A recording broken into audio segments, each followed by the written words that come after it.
David Etienne, CPA and Management Consultant.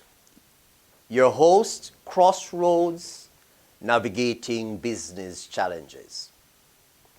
I invite you to visit our website, etiennestrategicmc.com. Ensure to register, to share, and to leave your comments. Also, we can be found on the various social media platforms. So keep in touch so that you're kept up to date as to what is happening, when it's happening, and all the good stuff that is to come. Today, we'll be looking at business life cycle. Why business life cycle? Because like any other organism which our business happens to be, there is a cycle. There's a birth, there's a life, and there is a death or an end to a process. So today we focus on business life cycle. Crossroads, navigating business challenges.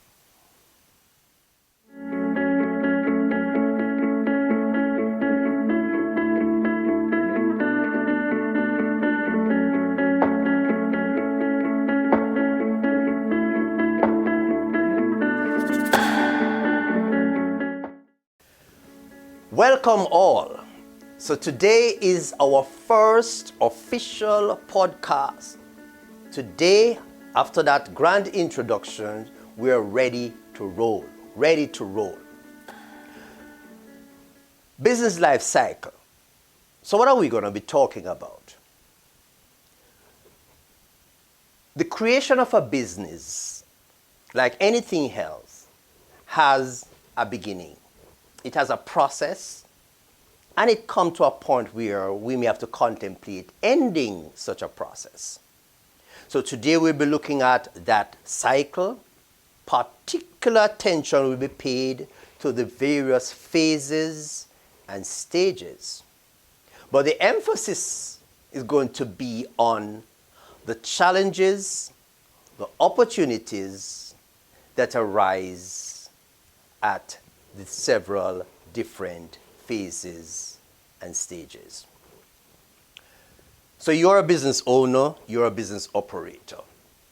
Why is it important that you are aware of exactly at what point your business is at? As a matter of fact, we sent out a survey and we asked several questions. And the feedback was quite interesting because for most individuals, they were not able to specifically identify the exact stage at which that business was operating. So today we're going to be looking into all those facets and seeing what are the opportunities that each phase brings and also the challenges that we need to address. What am I expecting that you should get from this? Well, from today's podcast? Simple, straightforward. I want you to be able to look at your business, look at the history of your business, look at your projected future actions and activities, and be able to assess, where am I at this point in time? What are the steps that I've already covered? What are the challenges that I faced in those steps? What were the opportunities that came about in those steps gone by? Then, let me project to the future. What are the potential opportunities that will arise in the future? What are the attendant challenges that I'm expecting to face? And by so doing, you'll be able to structure your operations and be proactive. So let's jump right into our business life cycle. I like to always say it this way. One day out of the blue, you just thought of this grand idea. Wow, I have an idea, and I think it could be a worthwhile business venture. And so you get this little excitement. Yes, I think I can. Yes, I think I can. But at that point, it is just a thought, a dream. And we all at one time or at one point or the other have these little dreams and aspirations. But quite often, they do not materialize into anything substantial. So how do we take this dream, this hope, this aspiration from just that into something that is more tangible? I classify this phase or this stage as what I call the seed phase. The seed phase. And we're trying to keep it very practical. The seed phase. So something came to mind and you're wondering, is this the thing? Does this have potential to grow into something more than just a dream? So it's a seed phase. The seed phase tend to be very challenging. Why? Because sometimes, although you are clear in your mind about this dream, to translate it into something that is actionable is quite often the challenge. So right away, it could be a very good idea. It could be something that is just passing you by in the night. But the bottom line is that once you decide to take this idea and move it into the realm of reality, there comes your first challenge.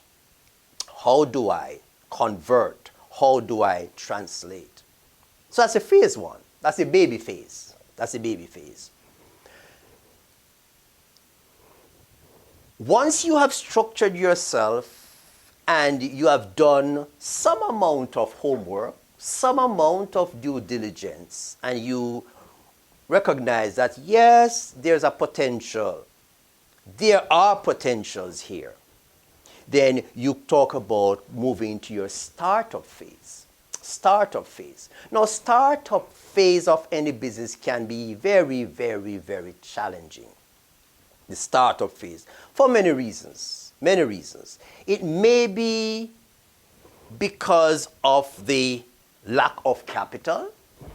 It may be because although you're a good plumber, mason, electrical expert, you are not a natural business thinking person.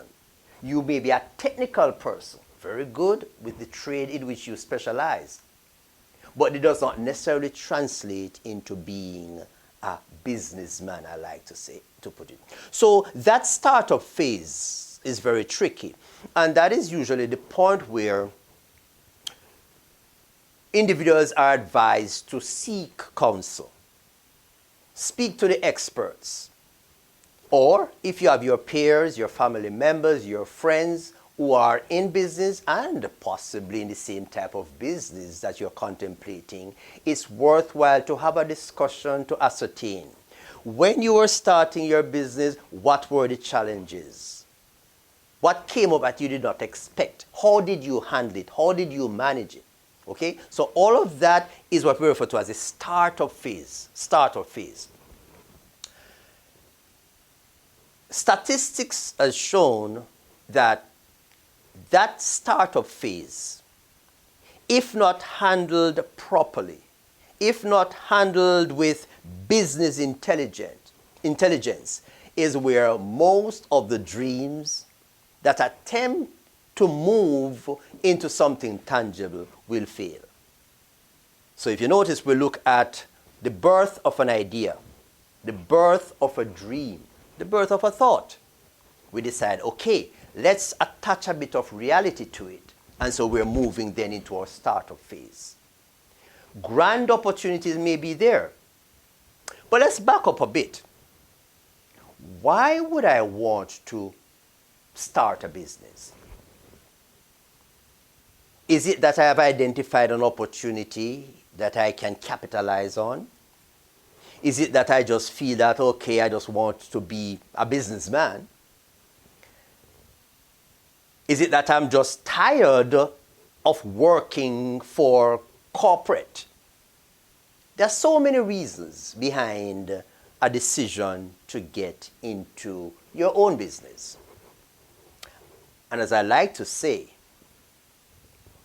though those reasons may not necessarily be firm reasons to drive you to get into something of your own, the point is they of themselves will not necessarily be a recipe for failure. But it is important that whatever the reason for going into business, you quickly transition mentally into that mold and that phase of starting to think like a businessman.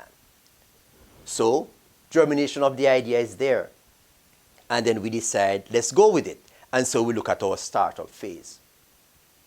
If we should assume that everything goes well and we pass that phase and it's almost like a baby, teething pain is over, and we now start to roll. We start to roll.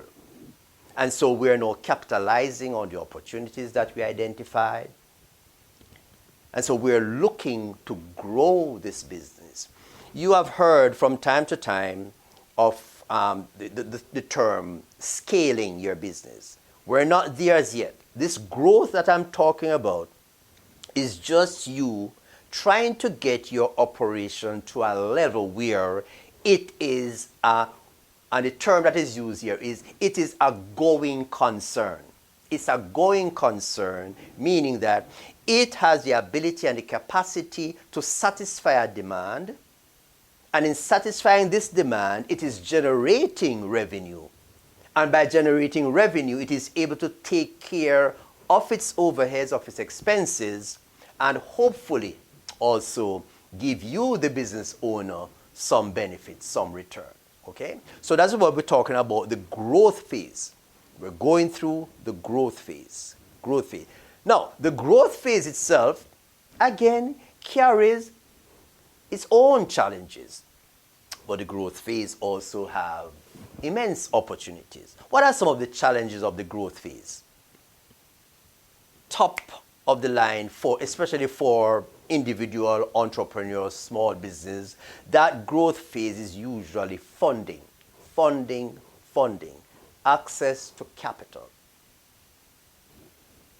Most small businesses will be funded by savings, retirement money. Remember I said earlier on that, well, I didn't mention that, but another possible reason or prodding to get into your business is where you have decided, okay, I've reached to the point where I am now retired, but I still feel strong and healthy and I'm with it. So instead of just living on the retirement money, the pension, I'm going to invest this money so that it can generate more funds to me. So that's another source or potential source of funding that business. So as I said, it could be from your personal savings, retirement funds. You may borrow money from family members. You could borrow money from family members, okay? So there are several different avenues from which you can get funding. Irrespective of the source, funding is usually one of the fundamental problems or challenges, really, that new businesses will face. More so for small and sole proprietors, small operators, who quite often do not have access to the traditional pool of capital. But that is what we talk about, the growth phase. That's a challenge. Where is the opportunity in that phase? The opportunity comes from one of two areas, or it could come from both. If you had identified an opportunity that you're capitalizing on, then that is an opportunity that you're grasping. You may have heard the term niche marketing. Niche marketing. And we'll be looking at niche marketing in much more details down the road. But niche marketing is nothing more than you identifying a particular segment of the market and you're going to focus your attention, focus your resources on that area. So as the saying goes, you cannot and should never try to be all things to all men. Same thing with business. You should never try to satisfy all demands in your neck of the woods. No, you identify an area that you think you're good at or best at, and you go there. So that opportunity is there. That opportunity is there to capitalize.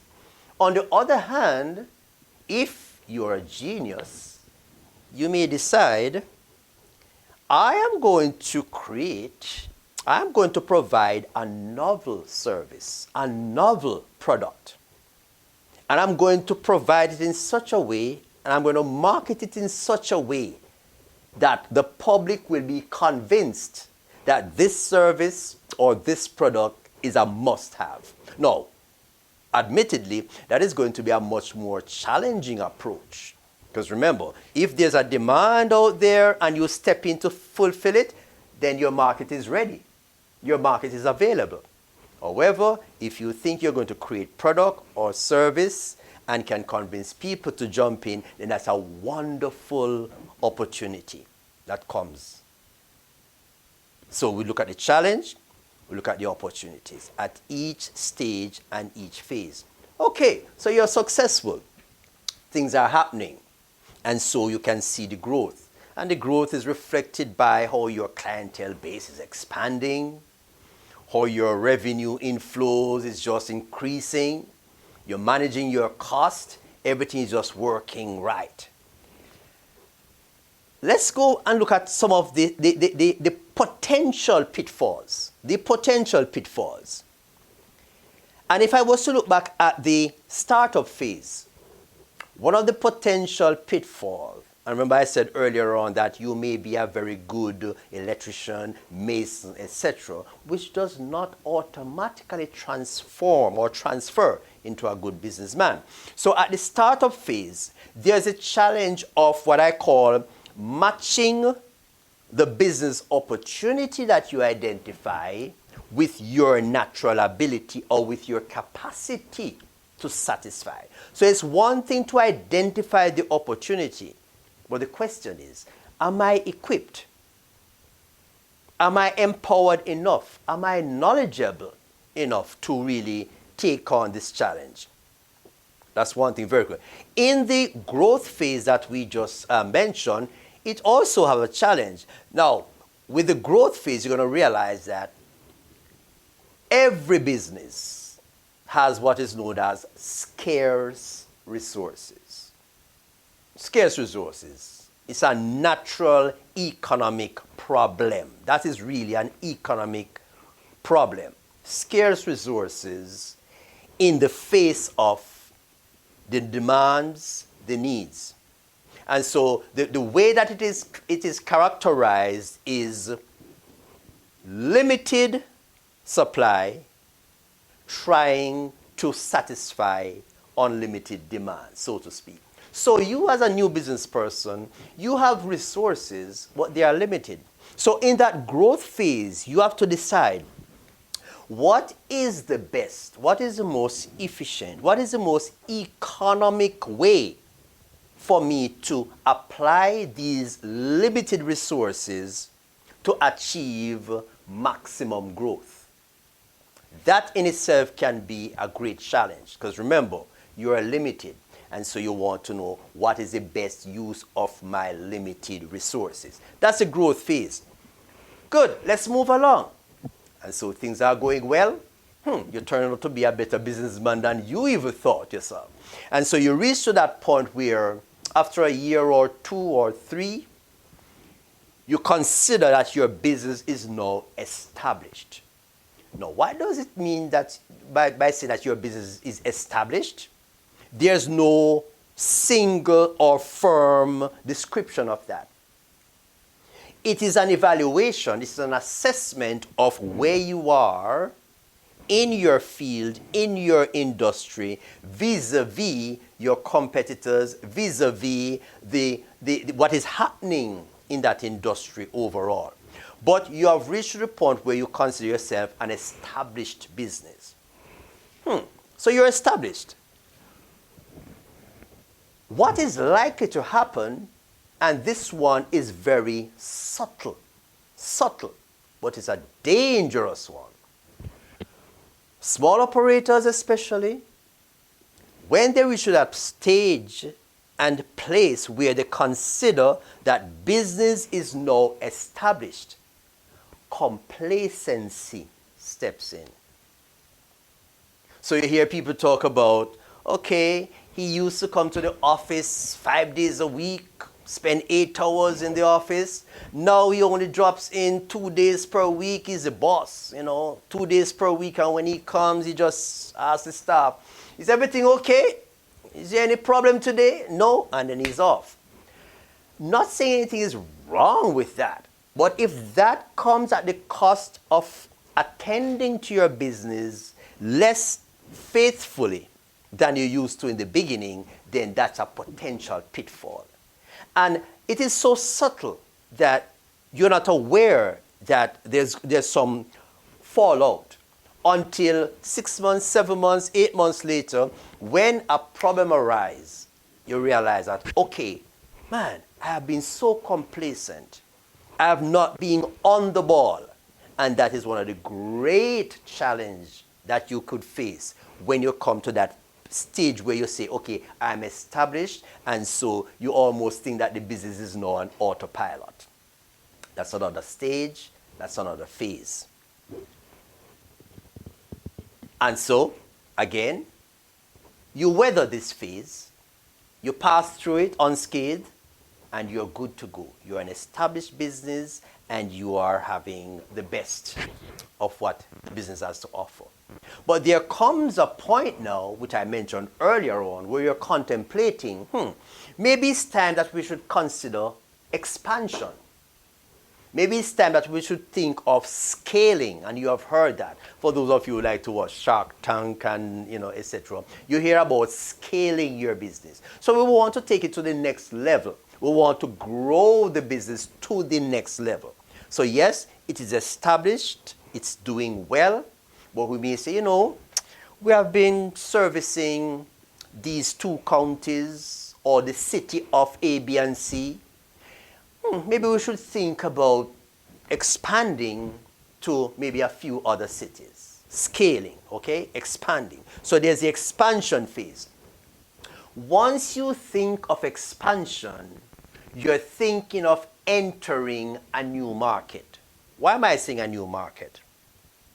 It can be a new market because, 1, such a service or such a product is not yet offered in those areas, or 2, such service, such product is being offered by competitors, of course. So if you decide you want to expand into those areas, then the first challenge that you'll be facing is the fact that it comes from the fact that you are trying to take market share away from those operators who are currently operating in that area.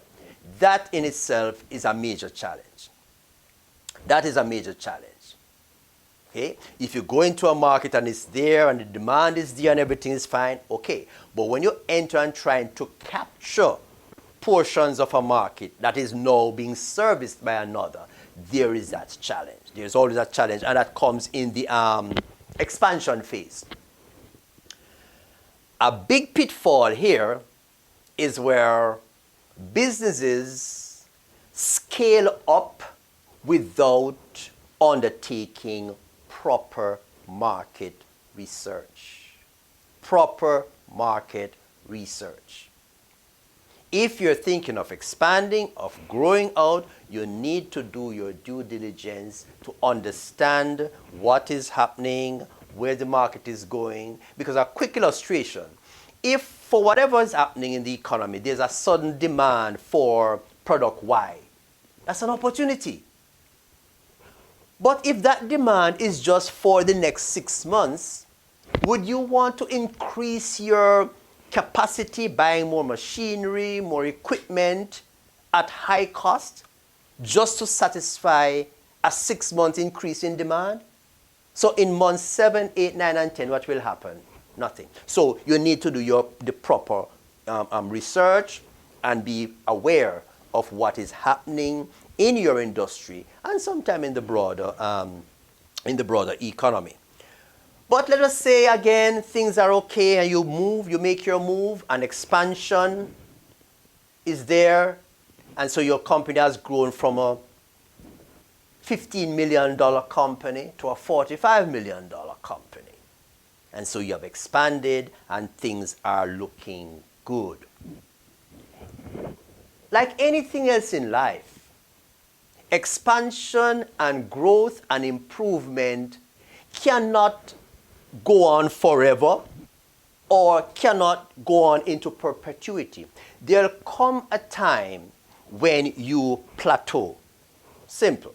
There's going to come a time when you reach that stage where you say, my business is now matured. I have a mature business, I have explored, I have investigated, I have capitalized on the opportunities, I have gone through my share of challenges, I have overcome, I have identified the opportunities and I have grasped them, hence I've grown, hence I've expanded, and now I have a mature business. Now, once you have a mature business, it is, and this is just me putting it this way, it is almost similar to you walking on a treadmill. You're moving, but you're not moving forward. But you need to continue to move in order to stay where you are. Because the minute you stop, you know what is happening. You have seen all these little stupid videos on YouTube. You know, the minute you stop walking, then you got, it's this exact same thing. Okay? You reverse. That is it with a mature business. You reach to that point where there's no more expansion. But you need to maintain that momentum just to remain where you are. Because to be less than proactive, to be less than faithful to the task, you're going to find that you now start to regress. So that mature phase is characterized by things like declining sales. It's a natural thing. Declining sales. Your profit is not as large as it used to be. You may find that you now start to experience cash flow problems, although cash flow problems can occur at any phase or stage. But that usually is what is one of the characterizing, the characteristics of that phase where you talk about a mature business phase. You're there, your business is mature, you're running on the treadmill, but you're still maintaining. That in itself cannot go on forever. You will reach that stage where you have to make one of two decisions. You hear the term, re-engineer, reinvent. So it's either you're going to say, with the movement and the changes in the economy, with the movement and the changes in society, with the movement and changes in what my competitors are doing, then for me to continue to survive, I will now have to reinvent myself. Reinvent myself. Whether by getting up to speed with the current technology, changing my workflow, changing my business model, whatever it takes, it is required at this stage that you rethink your processes. And so you talk about re-engineering. Same structure, same facility, but tweaking it to better serve the current realities of the market. Because maybe what was happening and bringing great success 5, 10, 15 years ago, right now is not quite cutting it. But you're at a mature phase, and so you need to look at this. Now, the businesses who find themselves at the mature phase and fail to be proactive about reinventing self, re-engineering, restructuring, those are the businesses that are staring in the eyes of doom and gloom, in the sense that the market will leave you. Your customers will leave you. And that is the mature phase. And if it comes to that you're not prepared to really re-engineer, then contemplation of an exit strategy is key. Because that again is that it would be the final phase of the business life cycle. It has come to an end, but even at that point, proper planning is important. And we talk about business exit strategy. What am I expecting you to take from all this?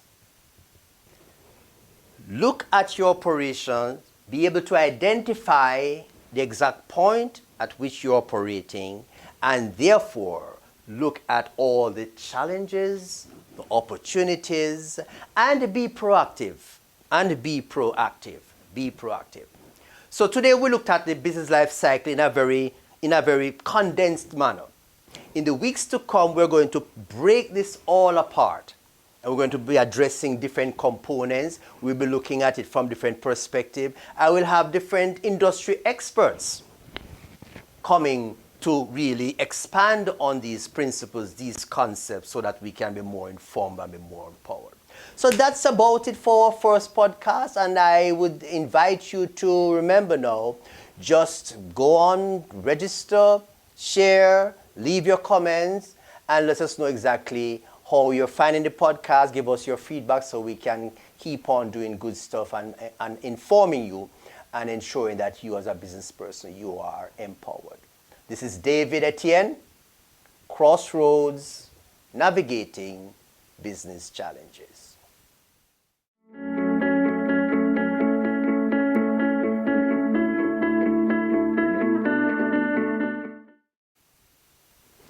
So you are the first listeners of my very first podcast. And so as a special treat, I have a business wellness questionnaire that I'll be posting on my website. I'm inviting you to just go on, complete this questionnaire, and I will do a full review and arrange to have a one-to-one with you just to help you to ascertain exactly where you're at and let's just say the financial health of your operation.